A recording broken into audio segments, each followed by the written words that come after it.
Hey everyone, welcome back to the Biolearning Academy. This is Priya Kathwar. So in this video we are going to discuss about some particular biofertilizers, that is the PSB, Acetobacter and Rhizobium.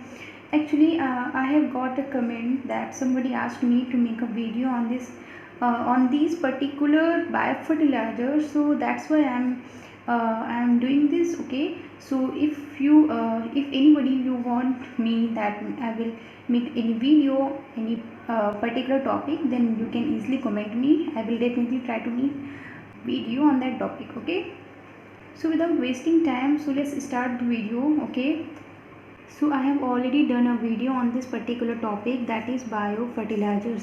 Okay, अगर आपने अभी तक नहीं देखी है video तो मैं उसका लिंक जो है ना वो डिस्क्रिप्शन बॉक्स में या फिर आई बटन में प्रोवाइड कर दूँगी. ओके, देन आप वहाँ से चेक कर सकते हैं. ओके, सो तो चलिए एक एक करके सारे ये जो बायोफर्टिलाइजर्स हैं उनके बारे में बात करते हैं. एक्चुअली पहले इनके बारे में समझने से पहले क्या करते हैं कि हम लोग इसके बारे में देख लेते हैं कि एक्चुअली में ये बायोफर्टिलाइजर्स होता क्या है. ठीक है, तो जो वीडियो पहले मैं बनाई थी उसमें मैंने थोड़ा सा अच्छे से मैंने बताया हुआ है कि बायोफर्टिलाइजर क्या है, तो आप प्लीज़ उसको ज़रूर देखिएगा. ओके, तो बट फिर भी मैं इस वीडियो में थोड़ा सा बता देती हूँ कि बायोफर्टिलाइजर्स एक्चुअली में होते क्या है. राइट, सो बेसिकली क्या होता है जो बायोफर्टिलाइजर्स हैं, जैसे कि आप नाम से जानते हैं. राइट, सो जैसे कि आप नाम से जानते हैं बायो ये हो गया एंड फर्टिलाइजर्स ये हो गया. ठीक है, सो बायो मीन्स लिविंग, फर्टिलाइजर्स का मतलब वो फर्टिलाइजर्स, वो ऐसे उर्वरक जिसको हिंदी में शायद बोलते हैं, तो ऐसे बायो लिविंग ऑर्गेनिज्म बोल सकते हैं. लिविंग ऑर्गेनिज्म जो कि बायो से रिलेटेड है. राइट, तो ऐसे लिविंग ऑर्गेनिज्म. राइट, सो ऐसे लिविंग ऑर्गेनिज्म जो कि फर्टिलिटी को इम्प्रूव करते हैं. Fertilizers means fertility. So those living organism which improves the fertility of soil, that is known as biofertilizers. Right, ऐसे फर्टिलाइजर जो कि सॉइल की जो फर्टिलिटी है उसकी यानी कि उसकी जो पावर को इम्प्रूव कर देते हैं. पावर यानी कि जैसे कि आप सपोज करिए ये सॉइल है, मिट्टी के कण है. ठीक है, जब इनको क्या होता है कि न्यूट्रिएंट्स नहीं मिल पाता है, ये वीक हो जाती हैं, अच्छे से प्लांट्स वहाँ पे ग्रो नहीं कर पाते हैं, देन क्या होता है हम कुछ ऐसे बायो फर्टिलाइजर्स को प्रोवाइड कर देते हैं, सो दैट क्या करते हैं कि वो इसकी जो फर्टिलिटी होती है, ठीक है, उसकी जो इसको एनर्जी देते हैं, न्यूट्रिएंट्स देके इसकी फर्टिलिटी को इम्प्रूव कर देते हैं, तो उनको हम लोग बायो फर्टिलाइजर्स बोलते हैं. तो चलिए अब हम लोग कुछ पीएसबी हो गया, इन एक एक करके इन पे हम लोग डिस्कस करते हैं. ओके, तो चलिए सबसे पहले बात करते हैं कि पीएसबी बायोफर्टिलाइज़र क्या होता है. पीएसबी बायोफर्टिलाइज़र जो है इसकी फुल फॉर्म जो होती है वो होती है फॉस्फेट सेल्यूलाइजिंग बैक्टीरिया. इसको हम लोग फॉस्फेट सेल्यूलाइजिंग बैक्टीरिया भी कहते हैं. इसका जो मेन वर्क ये होता है, जो सॉयल होता है उसमें जो फॉस्फोरस होती है, that is the organic and inorganic phosphorus होती है, वो ये उसको ईज़िली डिज़ोल्व कर देता है वाटर में. ठीक है, ये जो पीएसबी होता है वो जो इनऑर्गेनिक और ऑर्गेनिक फॉस्फोरस होती है जो कि आसानी से डिज़ोल्व नहीं हो पाता है. ठीक है, ये उसको क्या करता है, ये उसको वाटर में ईज़िली डिज़ोल्व कर देता है. देन क्या होता है, अच्छे से जो फर्टिलिटी होती है उसकी इम्प्रूव हो जाती है सॉइल की. ठीक है, क्योंकि सॉइल में वाटर भी रहता है ना, तो वाटर कंटेंट में वो अच्छे से न्यूट्रिएंट्स पहुंच जाते हैं. अगर आप नहीं जानते हैं कि ऑर्गेनिक और इनऑर्गेनिक का मतलब क्या होता है, सो जो इनऑर्गेनिक होता है एंड ऑर्गेनिक, बेसिकली जो ऑर्गेनिक का मतलब ये होता है, ऑर्गेनिक में क्या होता है, जो ऐसे मॉलिक्यूल्स जो कि कार्बन को कंटेन करते हैं यानी कि कार्बन को रखते हैं. और इनऑर्गेनिक में कार्बन जो होता है वो नहीं होता है. ठीक है, कार्बन जो है वो नहीं होता है. ठीक, सो मैं इसका एग्जांपल आपको बता दे रही हूँ, आप स्क्रीन पे देख सकते हैं अच्छे से. ठीक है, सो ये हो गया इसके बारे में. तो क्या होता है, पीएसबी जो होता है वो उसको इजीली डिज़ोल्व कर देता है वाटर में. देन क्या होता है, इसकी फर्टिलिटी इम्प्रूव हो जाती है।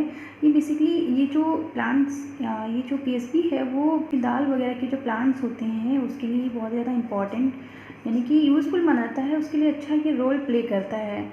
ठीक है, मतलब ये ऐसा नहीं है कि पर्टिकुलरली उसी के लिए दाल्स वगैरह के लिए ही यूज़फुल है, ये कई टाइप के प्लांट्स के लिए भी ये यूज़ किया जाता है। सो ये पीएसबी हो गया। And if you want to know in detail PSB bio fertilizer then you can Google it. Okay, वहाँ से आपको अच्छे से इन्फॉर्मेशन डिटेल में पता चल जाएगी। ओके, सो ये हो गया पीएसबी बायो फर्टिलाइज़र के बारे में। और अब बात करते हैं हम लोग नेक्स्ट बायो फर्टिलाइज़र।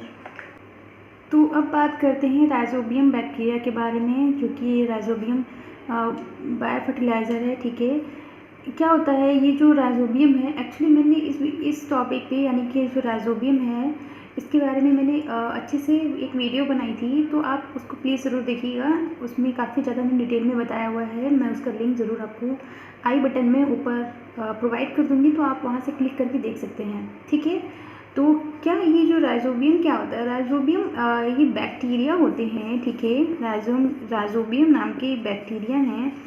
एक्चुअली में क्या करते हैं ये जो प्लांट्स होते हैं, जैसे कि जो लेग्यूमिनस प्लांट्स वगैरह होते हैं, ये उनके रूट नोड्यूल्स में पाए जाते हैं।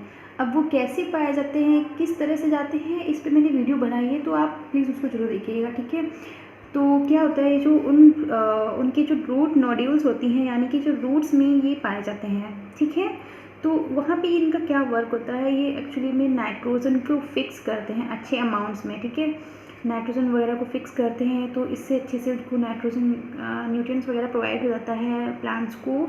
ठीक है, क्या होता है जब ये जो एटमॉस्फेरिक की जो नाइट्रोजन होती है, ये प्लांट्स अच्छे से उसको नहीं ले पाते हैं डायरेक्टली नाइट्रोजन को, तो ये जो बैक्टीरिया होता है, ये बैक्टीरिया उन प्लांट्स को यानी कि उनकी जो रूट होती हैं उनको ये नाइट्रोजन प्रोवाइड करके, ठीक है, वो उनका प्रोसेस थोड़ा अलग होता है, किस तरह से करते हैं, तो ये क्या करते हैं बैक्टीरिया उसको नाइट्रोजन को प्रोवाइड करके यानी कि रूट्स में ले जाते हैं। ठीक है, तो इनका मेन वर्क होता है नाइट्रोजन को फिक्स करना। ठीक है, यानी कि प्रोवाइड करना। ठीक है, रूट नोड्यूल्स को।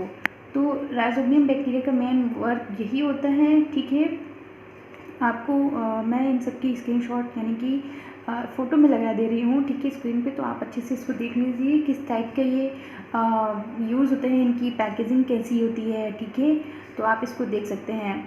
देन अब बात करते हैं दूसरे बायो फर्टिलाइज़र के बारे में। ठीक है, तो चलिए अब बात करते हैं एसिटोबैक्टर बायो फर्टिलाइज़र के बारे में। ठीक है, सो ये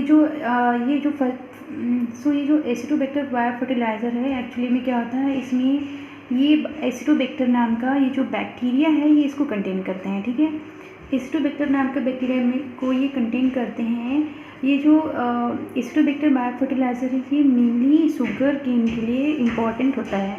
ये इसके लिए स्पेशली यूज़ किया जाता है। जब इसको ये यूज़ किए जाते हैं तो क्या होता है, ये इसकी जो ग्रोथ होती है शुगर केन की, ये जो शुगर केन के जो प्लांट्स होते हैं उसकी ग्रोथ को ये अच्छे से इम्प्रूव कर देते हैं।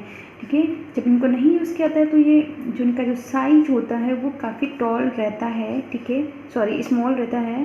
ठीक है, यानी कि डॉट हो जाते हैं, राइट। जब इसको जब ये प्रोवाइड कर दिया जाता है तो इसकी जो ग्रोथ होती है वो अच्छे से इंक्रीज़ होने लगती है। सो ये था कुछ इन बायो फर्टिलाइजर्स के बारे में। सो आई होप आपको ये समझ में आया होगा अच्छे से।